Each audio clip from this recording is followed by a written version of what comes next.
আমি নিয়ে আসবো এক এক করে আমাদের কুশীলবদের, আমাদের আর্টিস্টদের, আমাদের মিউজিক ডিরেক্টরদের, যারা হাজির হয়েছে সুদূর কলকাতা থেকে আপনাদের সামনে। প্রথমে আপনাদের প্রশ্ন, রাজার রাজা গান কেমন লেগেছে? সবার মুখস্থ হয়েছে? মুখস্থ চাই। রাজার রাজা গান, যিনি অত্যন্ত সুন্দর সুর দিয়েছেন, যার সুরে অনেক সুন্দর সুন্দর গান আমরা শুনেছি, সেই মিউজিক ডিরেক্টর সাবি, তার হাতে মাইক তুলে দেবো এবং বলবো তাকে দুটো কথা বলার জন্য। সাবি কই? সাবি,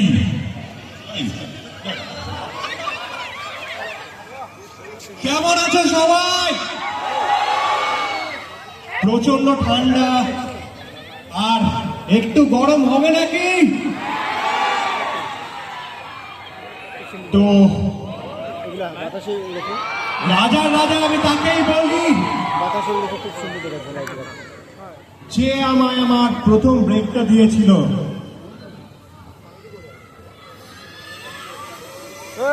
ধোঁয়াটা বন্ধ করুন, ধোঁয়াটা বন্ধ করুন। বেশি কথা বলবো না। 20 তারিখে আমাদের ফিল্ম খাদান রিলিজ করছে, আর এরকম অভিনব